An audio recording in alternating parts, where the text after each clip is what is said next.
જય શ્રી કૃષ્ણ। આવો સાંભળીએ આજની વાર્તા નણંદ અને ભાભી।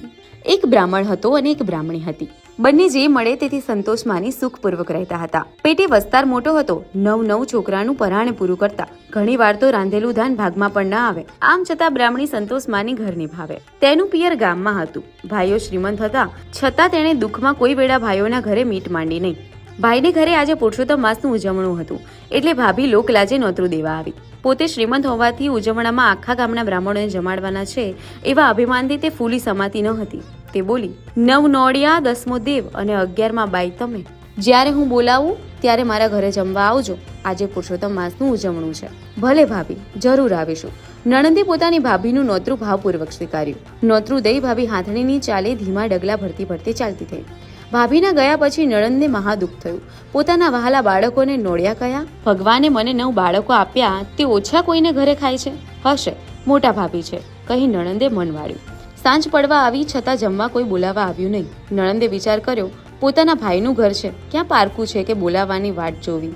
એ તો પોતાના પતિ અને બાળકો લઈને ભાઈને ઘરે જમવા ગઈ। નણંદને આવેલી જોઈ ભાભીએ છણકો કર્યો, તમને કોણે બોલાવ્યા હતા તે જમવા આવ્યા? આવ્યા તો આવ્યા, પણ આટલા બધા વહેલા?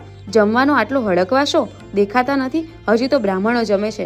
જાઓ, પાછા જાઓ, મોડેથી તેડાવીએ ત્યારે આવજો। નણંદનું મોં વિલાઈ ગયું। પોતાના ઘરે પોતાના પતિનું હળહળતું અપમાન થતું હતું। બાળકો બ્રાહ્મણોને જમતા જોઈ ટટવડિયા મારતા હતા। ધરતી માર્ગ આપે તો તે સમાઈ જાય એવું એને થઈ આવ્યું। નણંદ તેના પતિ અને બાળકો સાથે પોતાને ઘરે આવી। પતિ પત્ની અને બાળકો નિરાશ થઈને બેઠા હતા। મધરાત થવા આવી। આ તો ભગવાન પુરુષોત્તમ રાયનું ઉજવણું હતું। જમવાનું તો ઠીક, પણ એઠવાડ મળ્યા હોત તો પણ પ્રસાદ લઈને પાવન થતા। એ ઉઠી અને સીધી ઉકરડે ગઈ। બ્રાહ્મણોના જમેલા એઠા પતરાડા સાડલે બાંધી ઘરે આવી। એમાં ચોટેલો એઠવાડ ભેગો કરી બાળકોને જમાડ્યા અને ભગવાનનો પ્રસાદ માની ધણી ધણિયાણી બંને જણા ભાવપૂર્વક જમ્યા।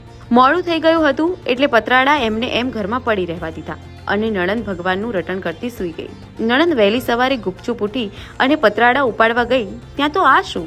બધા પતરાડા સોનાના અને અનાજના દાણા મોતીના। બ્રાહ્મણીના આશ્ચર્યનો પાર રહ્યો નહીં। એણે પોતાના પતિને જગાડી ભગવાનની કૃપાનું ફળ બતાવ્યું। બંને જણા ભગવાનની કૃપાના લીધે ગાંડા ઘેલા થઈ ગયા। પતિએ કહ્યું, આપણે ગરીબાઈના લીધે વ્રતનું ઉજવણું કર્યું નથી। જો તું કહે તો આપણે પણ બ્રાહ્મણોને જમાડીએ। ધર્મના કામમાં મારી ના હોય, આજે જ નોતરું દઈ આવો, બ્રાહ્મણીએ કહ્યું। બ્રાહ્મણ તો ઘર ઘેર નોતરું દઈ આવ્યો। સોનું અને મોતી વેચી સીધું સામાન લઈ આવ્યો। 5 પકવાનની રસોઈ થવા લાગી। ગામમાં વાત ફેલાણી કે બાપડા રંગ બ્રાહ્મણને ભગવાન ફળ્યા। રાતમાં જ તેનું ભાગ્ય ફરી ગયું।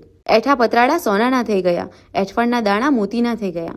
ભાભીએ આ વાત જાણી કે એ જ ઘડીએ તે ધસમસતા પૂરની પેઠે દોડતી આવી અને નણંદને કહેવા લાગી, લાવ મારા પતરાડા, એ ક્યાં તારા બાપના હતા તે તું લઈ આવી?